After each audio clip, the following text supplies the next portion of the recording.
Tom, we always do these shows and then I'll end up, with friends or social media or something and mention something that happened, just in life. And they go, hey, why don't you talk about this on the show? So you're just about to tell me about speaking. And I'm just asking you as a friend, what's happened? I thought, man, that people like to hear that. I didn't hang out with Navy SEALs this weekend.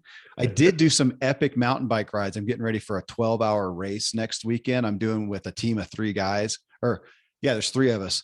And each of us, you do like your 15-mile lap, and then the next guy does, the next guy does. So I did some epic Rocky Mountain hiking and biking this weekend. It was awesome. But you hung out with Navy SEALs amongst other stuff. So before we talk about kindness, were the Navy SEALs kind to you, Tom? Yeah, they were. No headlocks or waterboarding or anything?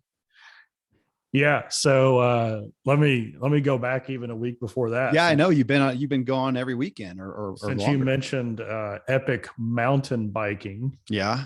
A couple of weeks ago. Golly, I can't even believe it's a couple of weeks ago. No, well, not quite a couple of weeks ago. I was out in Vancouver, Washington with Total Merchant Concepts, great company. Sherry Perry and Dean Perry are the owners, and they do credit card processing, and they are amazing. They've got customers all over the country. They had me out to do a 1-day coach leadership program for their leadership team. And so I go in there, and the first day I'm there, I've got some extra time. So I do a 7-mile hike along this river. Don't ask me what the name of the river is. It was East Fork of something. Yeah. And I really liked it because when you hike along a river, there is no elevation, or very rarely is there elevation. And I collect waterfalls. So there's a couple of waterfalls on this river, beautiful hike. Then we spend all day with their team, and we do it. It was the coolest environment. It was in Sherry and Dean's house. They had this big kind of TV media room, and our whole leadership team is in there. And we're just having a on the couch discussion about leadership mindset, about the virtues of leadership, and that you need to walk out and how to. That was the venue? Yeah, we did it. So you're a paid speaker and you're doing it in their house. That's killer. That beats the heck out of a hotel conference room. Well, let me just tell you, when you're doing a leadership group, of course, I had the workbooks and the whole 9 yards as far as learning materials. Yeah. Had the PowerPoint, but when you're all sitting around, it's like the perfect compromise between a campfire and a hotel conference center, right? It's okay. Right. We saved the campfire for later. We did that the next night. You did. That's awesome. Yeah. But so we go around and we just discuss these things, and it's like very, today's leadership, we talk about all the time, it's different. The people have changed. Well, guess what else has changed? The way they like to learn. Yeah. People don't want to sit in concrete boxes anymore. They really want to dig in and get into it in a professional way, but also in an engaging, comfortable way that opens up the dialogue. Very powerful. Then the next day we met again for breakfast. And so all night long they're distilling these things. And so we spent a little over an hour just answering questions, and about to go back to the house. And Sherry, one of the team members, they were trying to give me some advice on where to hike. And one of them said, well, gosh, do you want to go alone? And then all of a sudden the whole leadership team and Sherry and Dean and myself, we're out and we're going on this up the gorge up there, just north of Portland in Washington. Unbelievable. Yeah. And we went to this waterfall called Horsetail. Just incredible. And that was a very vertical hike. Luckily it was short. So just think about that learning experience, the relationships that were built in that. And of course, Total Merchant Concepts, TMC, they're the ones who also do our cards. So what a great relationship builder, not only to be asked to come in and do that program, but just to, and this is a friendship in business that's been going on for decades now. So how cool was that? And then this last, well, I want to just real quick, Tom, just to that. So as I've done events myself, events like that. And I'm up here in Colorado. We went through kind of in a few years time, did 12 events. I would rent out camps and these high Rocky Mountain stuff. But man, I'm a to the point kind of person. I like bullet points. Let's get to the point. Let's make use of this time. And I actually had people attending very kindly say, Kevin, you brought us up here into the mountains. That's part of the reason why we wanted to come. And you're just inundating us with information, which is, it's great, but we also want to go out and hike and whatnot. And back to your experiential and us seeing so much of that, that people do want an experience. And I sure do. Just like you said, I don't want to go to an event and sit in a concrete box. I'm looking at, okay, where's the event? What's nearby? Is there a beach nearby? Do they have a pool? If there's some hiking, is there, is it Vegas or whatever, whatever people are into. And I just don't tend to give that enough credit. So I just wanted to pull that out for people who are doing events that I think you're right. We're seeing more people have these, it's almost like an event vacation.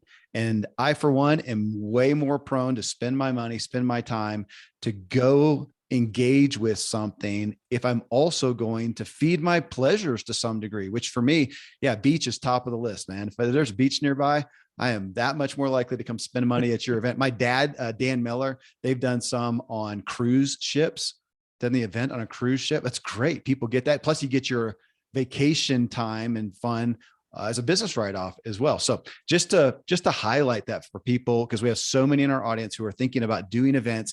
And even if it's just a small event in your hometown, can you do it instead of the cheap thing? Can you do it in a cool, do it at the park, do it at a lodge, do it at a church, something? I don't know. Can you add something to it? So just wanted to pull that up. Okay. Next event then. Yeah. So just to tie down the event out and with TMC. So Sherry, I text her a few days later and I say, what was your big takeaway? Right. I always try to do that with our clients, because, part of it is how you feel and what you learn. And then a few days later, it's like, what are you using? Right. Because absolutely. And so it was almost 2 days later, she replied and she said, our biggest takeaway is we are actually using the attitude, effort, and skill questions that we went over now instead of in their quarterly and annual reviews. In other words, we teach an intentional coaching conversation. So these managers are now going back to their people and they're saying, they're using these questions in the day-to-day. Well, the reason that's so important is if you start asking these questions on a weekly basis, then people are learning and growing every single week, right? Because that accountability comes in. So that was cool. And then, so last Thursday, I fly out to Morgan Hill, California. Morgan Hill is like, I think 20 minutes outside of San Jose. And so it's just a beautiful area of the country. Morgan Hill is a very cool place. And there's a client there, European rolling shutters, and Paul and Linda own that. I think Linda owns it, and it's family business. It's been coming down for years. They've been in business. And Armando Garcia, who's one of our Ziglar legacy guys, he works with them, and he said, hey, why don't you come out? And so this is my third trip out there working with them. And they put together and this is kind of a cool idea. They are using these events to not only train their own people, but to bring friends of the company and vendors, customers of the company, and they're all participating in this. So we did a leadership session on Friday morning, and I met this guy named William Branham, and he is a Navy SEAL. I think he was in 26 years, 23 as a SEAL, or 23 years, 20 as a SEAL. Anyway, long time. I don't have his bio in front of me, but I believe he did 7 combat tours and was a leader and did all these different things. And so whatever your picture of a Navy SEAL is, I mean, this is the guy, right? Yeah. I mean, this is the guy. And so he does an hour on leadership, and he has these 5 keys, which are pretty cool. And it matches so closely to what we at Ziglar have been teaching for years. Of course, the setting is a lot different with the SEAL than it is with, with in a company, right? Because the consequences are a lot quicker and brutal. Yeah. But the principles behind it are so powerful. And we should get him on and have him tell his story. But he gave this one scenario which was really cool, because in one of the things that I teach is what's called the mental model, and that's where you think it through and you create slots in your brain before you go out and do it. So if you're going to have a phone call, if I was going to call you and I would have a mental model, or for 60 seconds or a couple of minutes, I'd say to myself, okay, I'm going to call Kevin. Last time we talked about this. He's probably going to have these 3 or 4 questions. How would I answer those? What information should I bring to it? Well, that all creates slots in my brain. And then he started talking about how when the SEALs, when they were going to go on a mission, maybe to capture a bad guy, they would do intel and they would find out where this person was located. And they would do a pre-planning session where they would say, okay, this is how many are going in. This is how many vehicles we're taking. This is who's going to be on the team. These are the major landmarks that we're going to see along the way. And when we get there, the building kind of looks like this, and it's probably going to be in this room. And here's how we're going to breach, and here's how we're going to come in. And so they do that pre-planning, and then they go outside and they recreate in a small space the whole mission. And so they'll put like, trash cans and things like that will represent a building or a right turn. And so different things. And they get in their vehicles just like they will on the mission.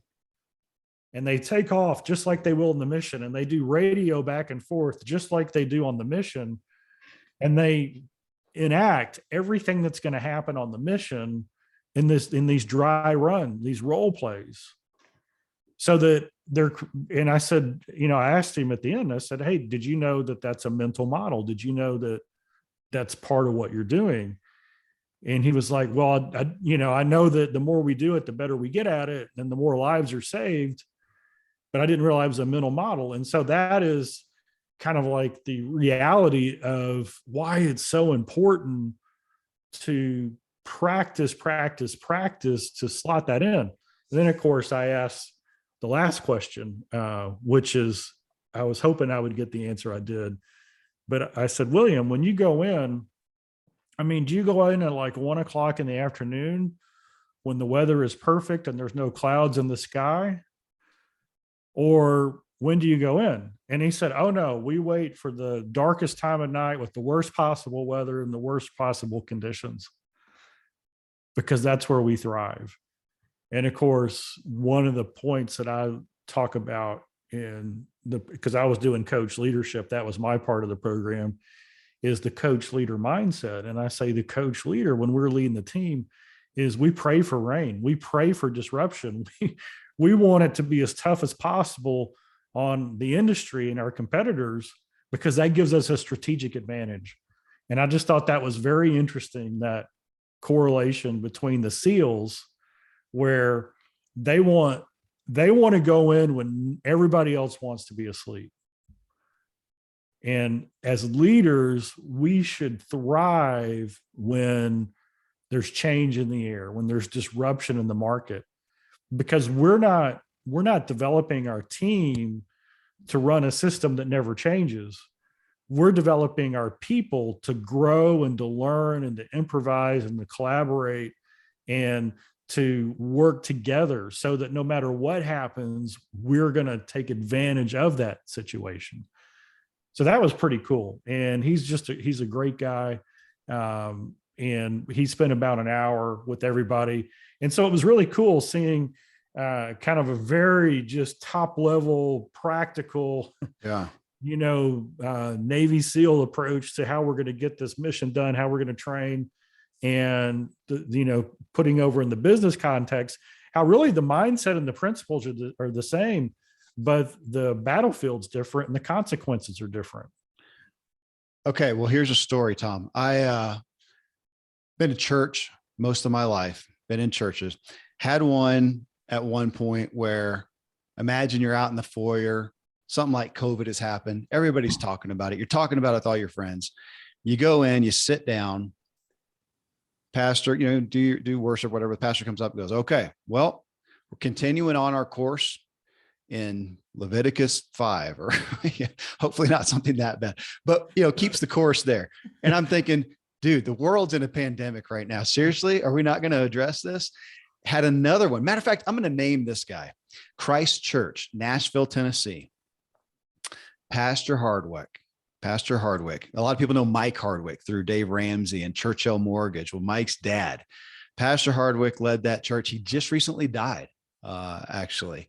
And one of the things I loved about him, we went to that church for a decade, is he would have his plan and he'd get up and something would happen. Somebody would say something going on.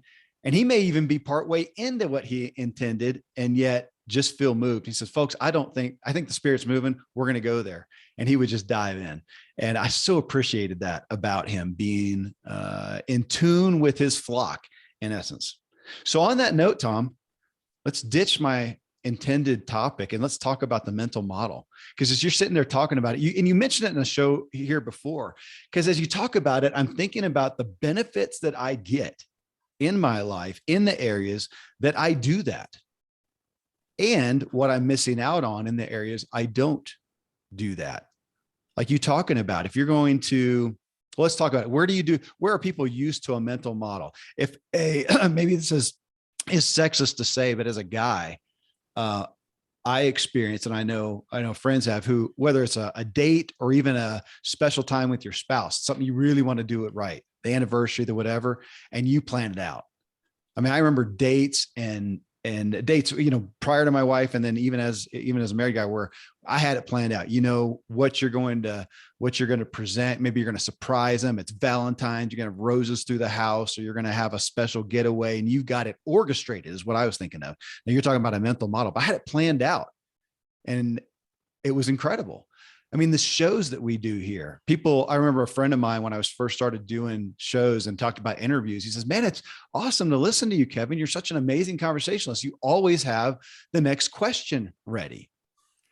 And I said, man, I'm not that good. I'm so sorry. I'm not. It's because I did my homework. I read the person's book. I have notes down. I review those notes. And so when I'm starting talking, either one, I can just kind of guide through those notes, or the person will say something and I have a note down here. I know the page number, I know whatever. And so I can just bring that up. It's just because I've done my homework. My memory is not that good. I'm not that good on my feet. That's why I don't do a whole lot of, presentations and things out there. I'm kind of planned out there, mental models.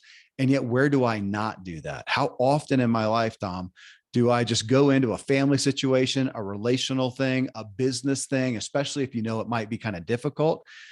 And I may be worried about it. I may have anxiety. I may have a couple thoughts, but I didn't really plan it out.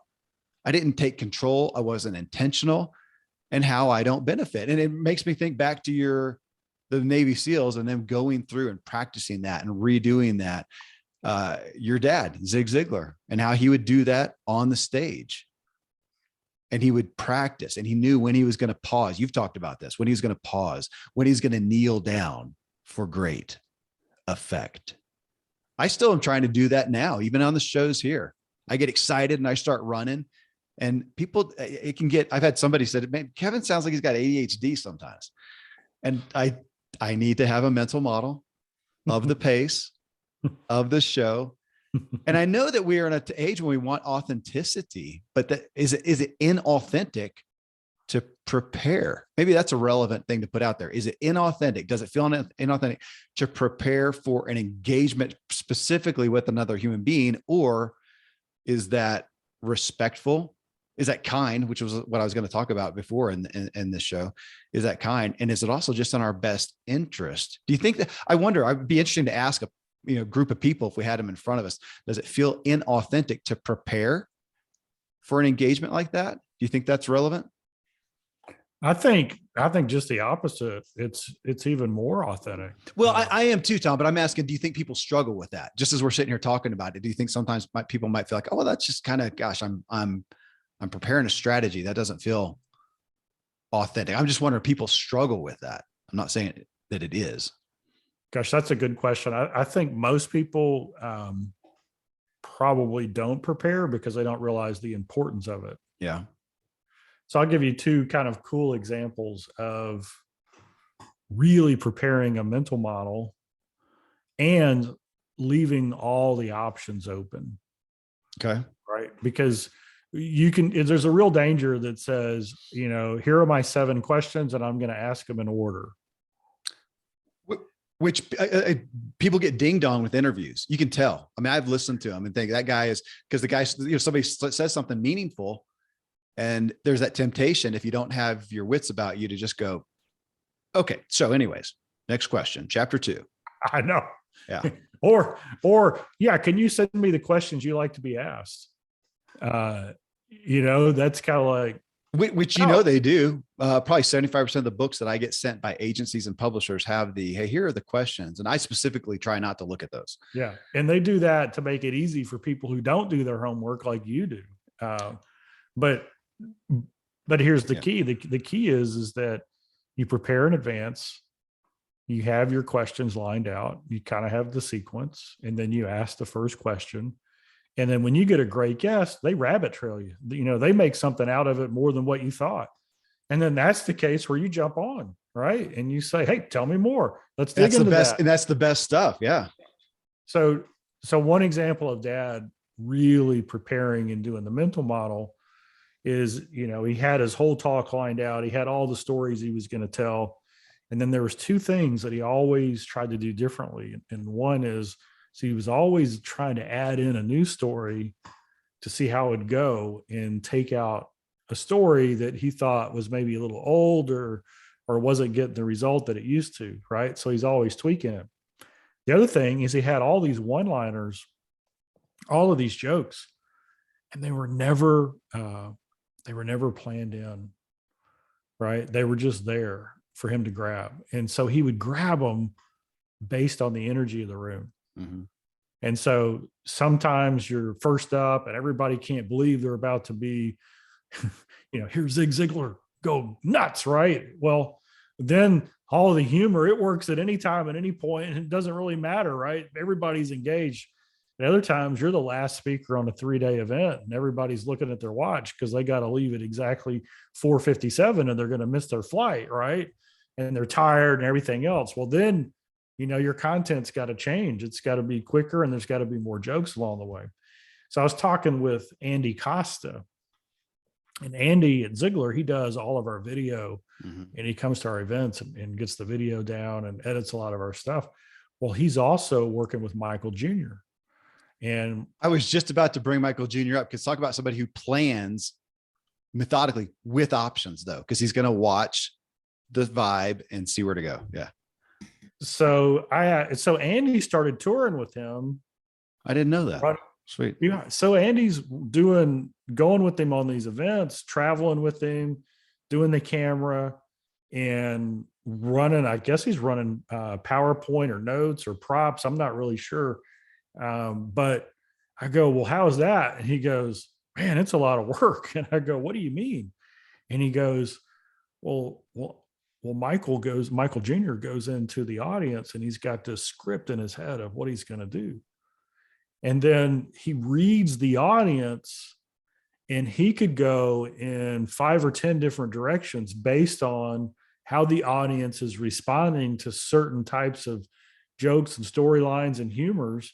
And then that changes the PowerPoint sequence or what's going to come up on video next.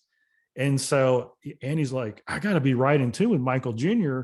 because he's going to create an experience for that audience based on what that audience is needing and receptive to right there on the moment. Now that is, to me, that's like a ninja level mental model, right? It's coming in there ready. And that's what the SEALs do, is they do the ninja level mental model because they want to anticipate all the variables that known and unknown that could come in and what their options are when they happen. And the greatest, and this is true in business and in military and probably in comedy, The greatest warriors, the greatest comedians, the greatest business people, they come in that prepared, and then they maximize whatever opportunities present themselves as they go. And they move away from the risk and danger as they appear. And that is a really powerful thing. And that's what a mental model allows you to do. It allows you to already have, I call them slots in your brain, to bring in all this information. Because if you're in a firefight, I mean, the reason the SEALs are practicing this to such disciplined perfection is because when they get out there, he was saying the easy part's getting the bad guy in the truck. The hard part is leaving, because now all the bad guy's friends know exactly where you are. Right. And so the speed of getting in and out is essential to the ability to get away. And so they want to prepare in advance for every contingency they can think of, so as to maximize the opportunities that come and minimize the risk that they didn't expect. It makes me think of a rehearsed life, which at face value, I'm not sure if that sounds good, but if we look at entertainment, we look at plays, we look at movies, we look at sports. I mean, we're all watching massively rehearsed activities playing out before our lives. And if it's a movie, it was played out till they got it right. So we're seeing it's kind of like some of the YouTube things where they, throw a basketball and hit a wall and do whatever, and it makes a shot. And you find out later that it took them 110 tries to get that. And we see the one. But then we go into life and we just do it. We let it happen to us. It's reminds me back, this is one of our first shows, Tom, long time ago, with Tom Rath, the author of Success 2.0 is what he's really well known for, but he had a book called Fully Charged, and that was his focus. What makes a good day? We tend to look at it as happenstance. How's your day? Well, gosh, man, traffic was pretty light. Kids were kind of nice at the breakfast table. Got to work and found out somebody's bringing in lunch, and my supervisor came in. It looks like I might get that opportunity. I was blah, blah, blah. These things that happen to you. And that was a good day. And then how's the next day? Well, the traffic was bad, and I spilled my coffee, and it was a bad day. And he's saying the things that make up a good day, we can see. Why don't we make an intentional effort to have those things happen over and over? But it brings us to, what is the outcome that we want? If I go into this situation, we talk about a sales. If I go in, I'm hoping to make a sale, take care of the person well, if it's something they really need. But why do I not do that with the rest of my life? Why do I not have the forethought to think about this conversation? Even just coming home, we all know Mark Tim, Ziglar family, and I'll never forget him talking about that he made a big shift when he would be at work all day, kind of with that work sword drawn. And he's doing that. And he would get to his driveway. He's like me. He's got a long driveway, and he would get there, literally stop his car. And this was after he was having problems. He was not being effective at home. He was not having fulfillment at home. Stop his car and mentally put that sword down and pick up the sword for his family and think about, okay, I'm going into my wife, my kids. What are their needs? What do I want to do? Do I want to connect with them? Do I want to give them joy? Do I want peace in the home? How am I going to do this? And man, that's that pause. And we are in a more and more pauseless culture where we just go from the next thing to the next thing to the next thing. If there is a pause, you fill it by pulling that little screen up out of your pocket, and you fill it with something. And we don't pause, and we don't think, and we're not intentional. And yet here you are on stage and talking about mental models. And you and I talk about this with the habit of getting up in the morning and creating that mental model. What do you want out of the day? But I'm thinking, if I'm going to do this effectively, I should be stopping to connect with that mental model and rehearse. How many times a day should I do that? Endless. Heck, matter of fact, Tom, right now, where's my phone? Well, I turned it off for our show, but today I'm playing with it. I have my timer going off on my smartphone here every hour. And every hour I do a set of something. Push-ups, pull-ups, dips is what I'm doing. That's outside of if I go ride or run. But I'm just going to try that, because I read about this guy who does 1,000 push-ups a day and 200 dips a day. And I'm going to give it a shot.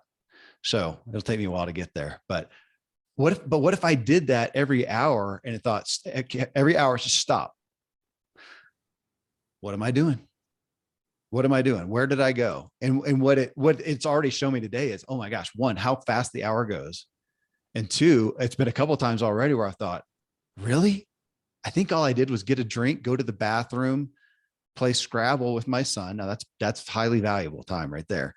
And thought about a couple phone calls, and the hour's up, and I didn't get the accountability for that. But what if I did that? What is and boom, it's a mental model alarm.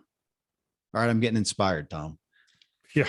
Well, gosh, now you're pinging on my brain. This morning in our Choose to Win mentoring, we had 32 people on today. Sweet. And John Goodwin was in. John's one of our coaches, and he asked a question. He said, so he is a leader. He's got a team of people, and he's using coach leadership principles on them. And he's bringing them in about, kind of expanding their view and helping them kind of get a higher level picture of what's going on. And he said, this week, I asked them to really spend some time on why they do what they do. And he said several of them came in with him one-on-one and basically laid out their calendars and said, hey, I don't have time to invest in why we're doing this. My calendar is full top to bottom. And he's like, he goes, he asked me the question, have you ever noticed that people get so consumed on the what that they forget the why? Mm-hmm. And I'm like, yeah, that's just human nature. And so he asked, well, why do you think that is? Why are we wired that way? And so we had a long discussions on that. But so a big takeaway is margin. Mm-hmm. You look at top performers in any area, and they create margin in their schedule, and they're very, very protective of how they invest their time, energy, and treasure to make sure that it's driving their primary why and their primary purpose. And so in our morning session, we talked about that, about how do you create habits that aren't habits that fill the calendar because they're good to do. They're habits that take you closer to your purpose and give you more margin in the process. And that's why the whole concept of replacing a bad habit with a good habit is so powerful, because we all have the same amount of time. Nobody has more time than somebody else when you look at a 24-hour time frame. The question is are you using that time to get you closer to your purpose? And if you look at all your times that, or aren't being, and I'm not saying that we shouldn't have downtime and slack time and all that. I'm saying, yeah, we should have it. And we should dump all the things that aren't building us up or keeping us energized. But we should dump those things that are dragging us down, or pulling energy from us, keeping us from where we want to go. Because otherwise we get busy being busy and think that means success. Well, and again, and I don't want, it's so hard not to sometimes come off negative with the culture, but man, we're suffering from a lot of things. There's a lot of greatness too, a lot of great opportunity, but we're suffering right now with a lot of a reactive life. And I'm just as prone to it as anyone. And can we have a proactive life? And what does that mean? You may not have a day. I mean, people are listening to this right now who have work, businesses, stresses, illnesses, families, extracurricular activities, so many things going on, and even traumas amongst that. And they're having a hard time keeping their head above water. There's no way I'm going to be offensive enough to minimize that for anyone. I get that. And your mental model opportunity and ability to be proactive and have some margin may come down to finding 5 minutes in your day, during lunch, in the bathroom, whatever, where you take that 5 minute, even a 1 minute. I was talking with some of the guys from Ransomed Heart. It's John Eldridge. If you ever read Wild at Heart, that's his group. Well, I've got friends that work there, and they have a meditation app called pause or something. I actually can't remember at the moment, but they have a meditation, a pause that you can do once a day or however many times a day. That's 1 minute.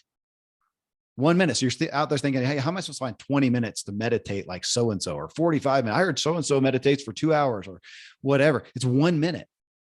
And it's amazing. Even if you go to that, their effort is to take 1 minute, 1 minute out of your day to stop and just take into account. I mean, I'd say literally we can all do that. I think the issue though is thinking that is that really going to help? I'd say try it. Try 1 minute of a pause to just think about what is my intent for this day? What am I feeling right now? Because again, we're in a spot where we do not have to have a single solitary bored moment. We're having kids right now and adults who have no idea what it is to be bored, Tom. We knew what it was like to be bored. Dude, there's not only nothing to watch, there's literally nothing to watch. There's 3 channels and it's soap operas. It's the middle of the day.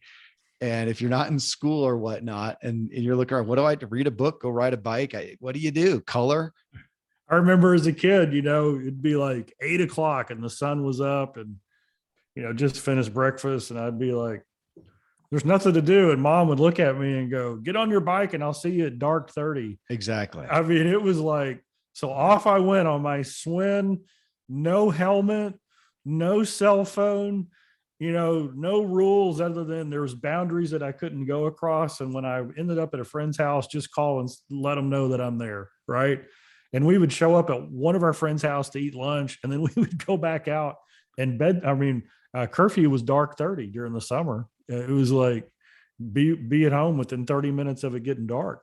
Yeah. And gosh, it was like, there was nothing to do, but yet our days were filled. Here's a crazy study. I read this yesterday and wait. When did I read this? Today's Monday. I read this on Friday morning in my inbox because I'm a Google nerd and I do these Google words and they send me articles. This one shows up. So in this study, 28% of people in the last year have quit their jobs because of mental health reasons. What's the percentage again? 28%. So when we think of this great resignation and all the people finding new jobs, 28% of the people who quit were for mental health reasons. So listen to these top 3 reasons. So they said, okay, you quit for mental health. What are the subcategories that you quit for?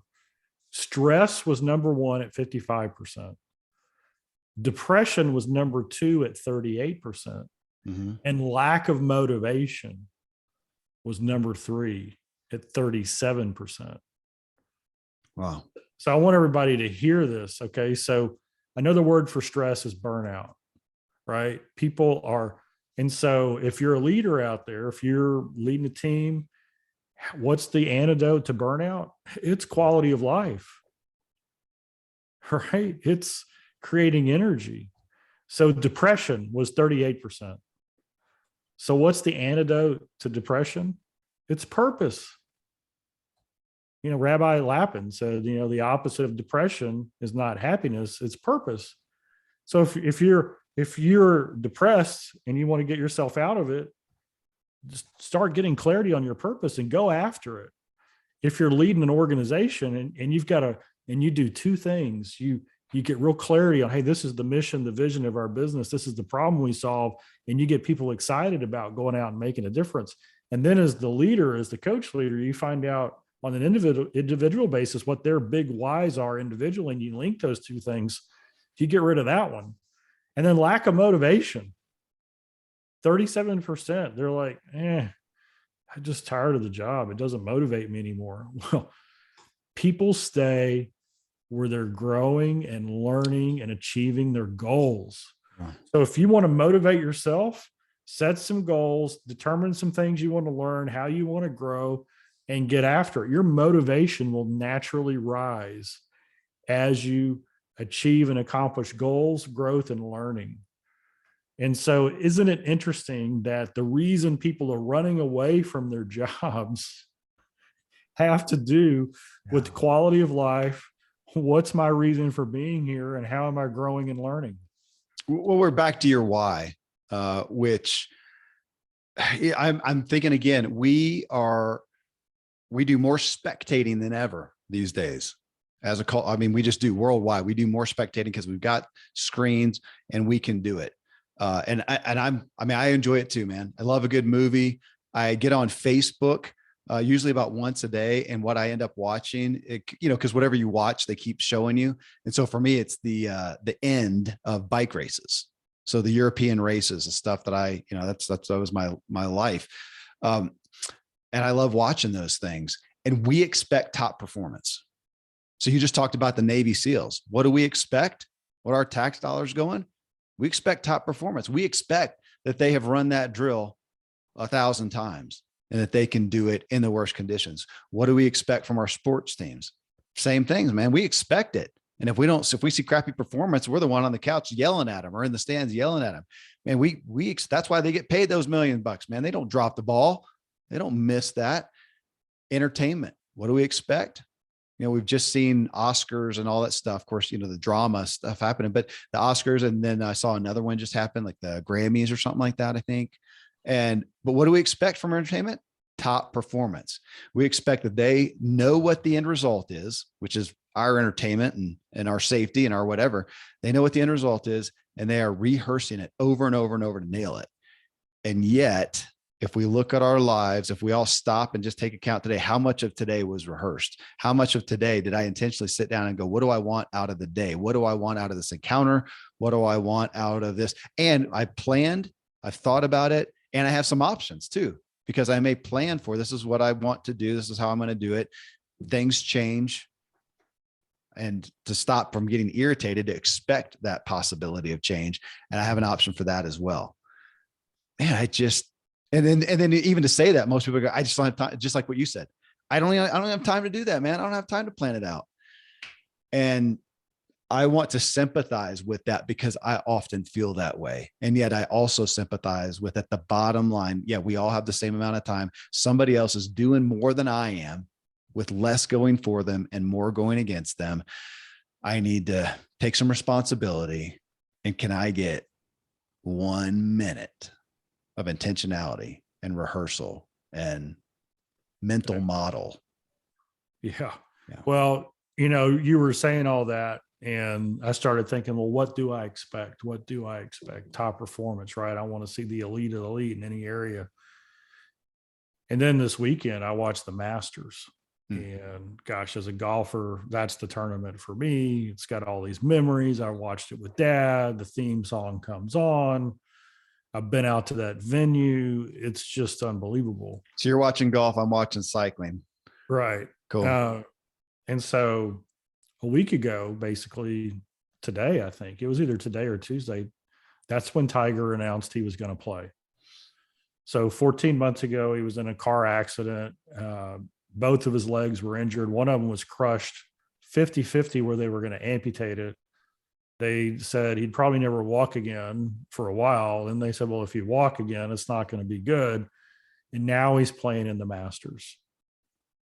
And they asked him in the interview, do you expect to win? And he looked right in the camera and said, of course I expect to win.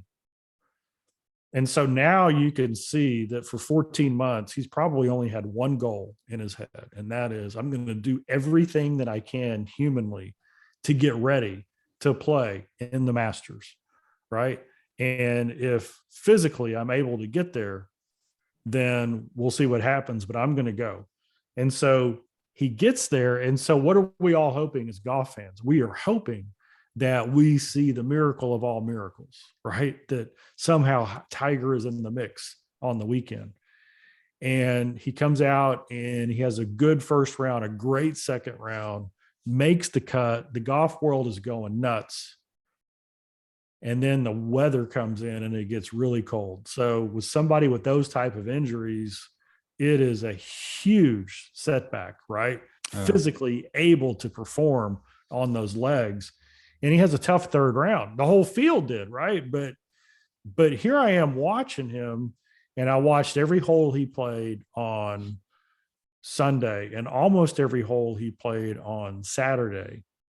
And the pain in every step he took was obvious. I mean, Hmm. this guy. And so my definition of what do I expect watching an event, and I think it's excellence in consideration of what's possible. And so That's a great line. Did you just write that? I think we should write that All down. right. I'm going to say it again. Say it again. Excellence, excellence in consideration of what's possible. Because he never once let up his attempt at excellence, even though his limitations physically were being, amplified by the weather and the cold. You could see it in his face. And I'm like, that's the type of performer I want to be, right? Yeah. That's the kind of dad I want to be. That's the type of influence I want to be, is to bring it with everything I've got every time, and then leave it on the field everything. And that's a victory, right? It may not be a victory on the scoreboard that day, but what can we really teach our kids and those we leave? To give it all you got in prep, and then to do the best you can in every situation that you're in. Because, sometimes it's against you. Sometimes you're not at physically peak form. Sometimes somebody else is just better, but nobody has to be better than you in prep. Yeah. Right. And in mindset, did you maximize your mindset? And I've gone back and forth on the Tiger bandwagon, because he's had a lot of issues. But what I've never wavered on is he has a relentless pursuit Mm-hmm. to excellence on the golf course. Well, and I could say that in my sphere of cycling with Lance Armstrong, he comes up constantly. I never talk with somebody about cycling. Then I'll bring up, did you race Lance Armstrong? And of course he, had his tragic end with that, but, and I'm not going to minimize anything that he did. He was also an incredible athlete. It's a shame that he did what he did. I wish we could go back and see what he could have done without the enhancements and whatnot. He was an incredible athlete he was maybe too much in the pursuit of excellence. He had to enhance it to all degrees. But your statement there, Tom, excellence in consideration of what is possible, makes me think of your dad, Zig Ziglar, and positive thinking won't let you do anything, but it'll let you do everything better than negative thinking will. That striving for excellence. My day is not infinite today. I don't have infinite amount of time. I don't have an infinite amount of ability, but I can seek what's the most excellent outcome I can have in this day, in consideration of my time limitations, of my health limitations, of my intellectual and knowledge base today that I can increase, limitations. I love the line. And now we're back to, again, we're back to goals. Do I have a goal for this day? Am I starting out with intentionality, looking at the things I got to consider, what is possible, and then making some planning for it, even if it is 1 minute. And then I think if we do that, the chances are we'll soon add another minute. We'll see the value. Yeah. We'll go I'm going to pile onto that thought. Excellence in consideration of what is possible. Another way to look at that is excellence in that which I can control. Yeah. Because I can't control the weather. I can't control delayed or canceled flights. There's a lot of things I can't control. Someone else having the best day of their life, in competition. I mean, there's a lot of things I can't control. All I can control is me. So yeah. And that's what I think Jack Nicklaus was another one. I can't remember how many tournaments he won. It was like maybe 5 or 6 tournaments in his career where he grinded and grinded and grinded to just make the cut. His game was off. He might have had an injury. He was swinging out of it. And, halfway through the second round, he was probably 4 or 5 shots not making the field, not making the cut. and he would just grind and grind and grind, and he would just make the cut on the number. Mhm. And when he got done, he'd figure something out on the range and he ends up winning the tournament. And think about that. I mean, Yeah. how many times did Nicholas win because he said, if I keep grinding, if I give it everything I got, if I pull out every trick I know, if I use every mental ability that I have, something's going to flip, something's going to turn. I'm going to figure it out, or maybe the weather's going to change, or something over here is going to happen, and it's going to give me that opportunity. And so excellence in everything you can control it always opens up doors that are better than the doors that open up when you give in. Reminds me of the serenity prayer. I just pulled it up. God, grant me the serenity to accept the things I cannot change, courage to change the things I can, and wisdom to know the difference. We're back to some intentionality, though. 1 minute even, and we can think through that. Man, I'm glad. I'm going to do that more, Tom. Ask how your weekend was, and we'll go down that trail. And we'll see about getting the guy, the Navy SEAL guy, on the show. But I'm encouraged and convicted and inspired. I hope everybody else is too. Thanks, brother. Thank you, brother.